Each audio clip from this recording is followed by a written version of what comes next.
CM Siddaramaiah ಇಂದು ದೇವರಾಜ್ ಅರಸು ಅವರ ದಾಖಲೆಯನ್ನ ಸರಿಗಟ್ಟಿದ್ದಾರೆ. ಸಿದ್ದರಾಮಯ್ಯ ದೀರ್ಘಾವಧಿಯ CM ಎಂಬ ಖ್ಯಾತಿಯನ್ನು ಪಡೆದ ಹಿನ್ನೆಲೆ 6 ಅಡಿ ಕಟೌಟ್ ಹಾಕಿ ಮೆರವಣಿಗೆ ಮಾಡಲಾಯಿತು. ಬೀದರ್ನಲ್ಲಿ ಸಿಎಂ ಸಿದ್ದರಾಮಯ್ಯಗೆ ಬೆಂಬಲಿಗರು ಅಭಿನಂದನೆಯನ್ನು ಸಲ್ಲಿಸಿದ್ದಾರೆ. ಅಂಬೇಡ್ಕರ್ ವೃತ್ತದಿಂದ ಬಸವೇಶ್ವರ ವೃತ್ತ, ಬೊಮ್ಮಗುಂಡೇಶ್ವರ ವೃತ್ತ, ಭಗತ್ ಸಿಂಗ್ ವೃತ್ತದವರೆಗೆ ಮೆರವಣಿಗೆ ನಡೆಸಲಾಗಿದೆ. ಪಟಾಕಿ ಸಿಡಿಸಿ, ಸಿಹಿ ಹಂಚಿ, ಜೈಕಾರ ಕೂಗಿ ಸಂಭ್ರಮಿಸಿದ್ದಾರೆ. ಮೆರವಣಿಗೆಯಲ್ಲಿ ಗ್ಯಾರಂಟಿ ಯೋಜನೆ ಅಧ್ಯಕ್ಷ ಅಮೃತ್ ರಾವ್ ಚಿಮಕೋಡೆ, ಅಹಿಂದ ಸಂಘಟನೆಯ ಜಿಲ್ಲಾಧ್ಯಕ್ಷ ತುಕಾರಾಂ ಸೇರಿದಂತೆ ಸಿದ್ದು ಬೆಂಬಲಿಗರು ಭಾಗಿಯಾಗಿದ್ದರು.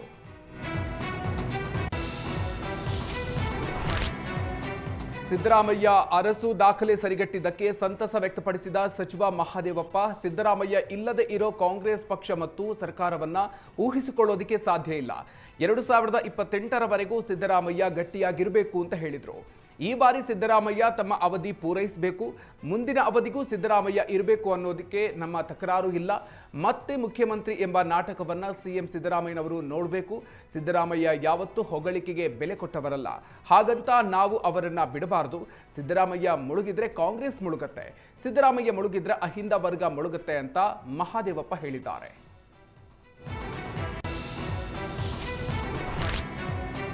ಸಿದ್ದರಾಮಯ್ಯ ಹೊಸ ದಾಖಲೆ ಸೃಷ್ಟಿಸ್ತಾ ಇದ್ದಂತೆ ಮಾಜಿ ಸಚಿವ ರಾಜಣ್ಣ ತಮ್ಮ ಆಪ್ತ ನಾಯಕರ ಗುಣಗಾನ ಮಾಡಿದ್ದಾರೆ. ಸಿದ್ದರಾಮಯ್ಯ ಪ್ರಾರಂಭಿಸಿದ ಅನ್ನಭಾಗ್ಯ ನನ್ನ ಅಚ್ಚುಮೆಚ್ಚಿನ ಕಾರ್ಯಕ್ರಮ, ಇನ್ನಷ್ಟು ಪುಣ್ಯ ಶ್ರೇಯಸ್ಸು ಲಭಿಸಲಿ. ದೇವರಾಜ್ ಅರಸು ಸಿಎಂ ಆಗಿದ್ದಾಗ ಸಿದ್ದರಾಮಯ್ಯ ಇನ್ನೂ ಎಂಎಲ್ಎ ಆಗಿರಲೇ ಇಲ್ಲ. ಅವತ್ತು ಎಐಸಿಸಿ ವೀಕ್ಷಕರ ಅಭಿಪ್ರಾಯವನ್ನು ಪಡೆದು ಶಾಸಕರ ಬೆಂಬಲದಿಂದ ಅರಸು ಸಿಎಂ ಆದರು. ಇದೀಗ ಸಿದ್ದರಾಮಯ್ಯ ಮುಂದುವರಿಕೆ ಬಗ್ಗೆ ಸಿಎಲ್ಪಿ ಸಭೆಯಲ್ಲೇ ತೀರ್ಮಾನ ಆಗಬೇಕು.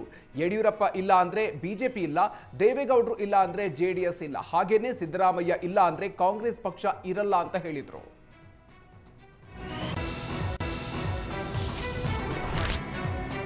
ಸಿಎಂ ಸಿದ್ದರಾಮಯ್ಯ ದೇವರಾಜ್ ಅರಸು ದಾಖಲೆ ಸರಿಗಟ್ಟಿದ ಬಗ್ಗೆ ಸಿಪಿ ಯೋಗೇಶ್ವರ್ ಮಾತನಾಡಿ, ಸಿದ್ದರಾಮಯ್ಯ ರಾಜ್ಯದ ಸುದೀರ್ಘ ಮುಖ್ಯಮಂತ್ರಿಯಾಗಿದ್ದಾರೆ.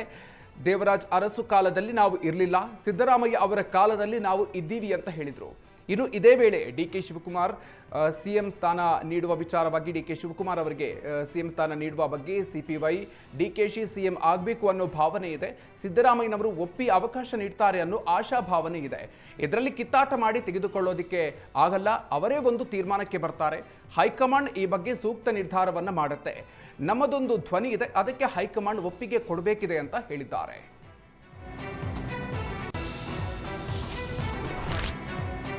ರಾಜ್ಯದಲ್ಲಿ ಸುದೀರ್ಘ ಅವಧಿಯ ಮುಖ್ಯಮಂತ್ರಿ ಎಂಬ ಹೆಗ್ಗಳಿಕೆ ಹೊಂದಿದ್ದ ದೇವರಾಜ್ ಅರಸು ಅವರ ದಾಖಲೆಯನ್ನ ಸಿದ್ದರಾಮಯ್ಯ ಸರಿಗಟ್ಟಿದ್ದಾರೆ.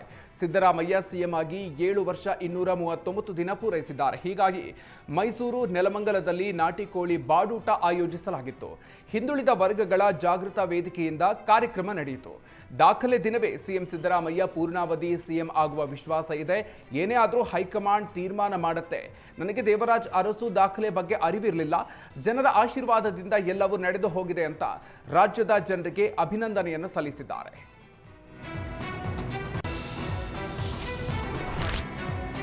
ಅರಸು ದಾಖಲೆ ಸರಿಗಟ್ಟಿದ ಸಿದ್ದರಾಮಯ್ಯ ವಿರುದ್ಧ ಬಿಜೆಪಿ ರಾಜ್ಯಾಧ್ಯಕ್ಷ ವಿಜಯೇಂದ್ರ ವಾಗ್ದಾಳಿ ನಡೆಸಿದ್ದಾರೆ. ಮುಡಾದಲ್ಲಿ 14 ಸೈಟ್ ಪಡೆದ ಹಗರಣ ನಡೆದಿದೆ. ಕಾಂತರಾಜು ವರದಿ ಅನುಷ್ಠಾನ ಆಗಿಲ್ಲ. ಆ ಇಚ್ಛಾಶಕ್ತಿಯೇ ಸಿದ್ದರಾಮಯ್ಯ ಅವರಿಗೆ ಇರಲಿಲ್ಲ. ಇದೇನ ಅಹಿಂದ ಸಮುದಾಯಕ್ಕೆ ಕೊಟ್ಟ ನ್ಯಾಯ ಅಂತ ಪ್ರಶ್ನಿಸಿದ್ದಾರೆ. ಬುರುಡೆ ಗ್ಯಾಂಗ್ ಮಾತು ಕೇಳಿ ಎಸ್ಐಟಿ ರಚನೆ ಮಾಡಿದ್ರಿ, ಸಿಎಂ ಆಗಿ ಮಾಡಿದ ಮಹಾ ಅಪರಾಧ ಇದು. ಇದೇನಾ ನಿಮ್ಮ ಸಾಧನೆ ಅಂತ ಕಾಲೆಳೆದಿದ್ದಾರೆ. ನಿಮ್ಮ ಪ್ರಚಾರದ ತೆವಲಿಗೆ ಆರ್ಸಿಬಿ ಕಾಲ್ತುಳಿತದಲ್ಲಿ 11 ಜನ ಬಲಿಯಾಗಿದ್ದಾರೆ. ಕಾಂಗ್ರೆಸ್ಗೆ ಅರಸು ಅವರ ಹೆಸರು ಹೇಳುವ ಯೋಗ್ಯತೆ ಇಲ್ಲ ಅಂತ ವಿಜಯೇಂದ್ರ ಜಡಿದಿದ್ದಾರೆ.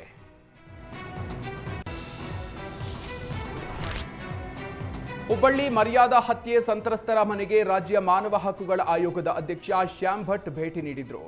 ಇನಾಂ ವೀರಾಪುರ ಗ್ರಾಮಕ್ಕೆ ನಿವೃತ್ತ ನ್ಯಾಯಾಧೀಶರಾದ ಎಸ್ಕೆ ವಂಟಗೋಡಿ, ಡಿಸಿ ದಿವ್ಯಾ ಪ್ರಭು ಜೊತೆಗೆ ಗ್ರಾಮಕ್ಕೆ ಭೇಟಿ ನೀಡಿ ಕುಟುಂಬದವರ ಜೊತೆಗೆ ಸಮಾಲೋಚನೆ ನಡೆಸಿದರು. ಮಾನ್ಯಾಳ ಕುಟುಂಬಸ್ಥರ ಜೊತೆಗೆ ಸುದೀರ್ಘವಾಗಿ ಚರ್ಚಿಸಿ ಯಾವುದೇ ಕಾರಣಕ್ಕೂ ಊರನ್ನ ತೊರೆದು ಹೋಗದಂತೆ ಸಲಹೆ ನೀಡಿದ್ದಾರೆ.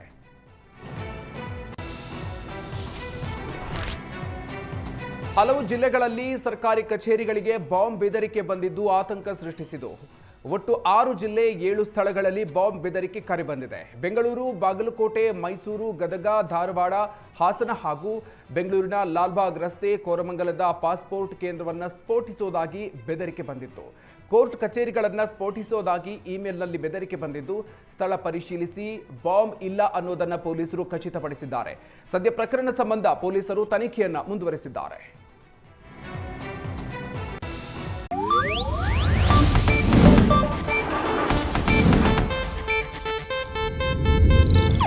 ಇದು ಏಷ್ಯಾನೆಟ್ ನ್ಯೂಸ್ ನೆಟ್ವರ್ಕ್ ಪ್ರಸ್ತುತಿ.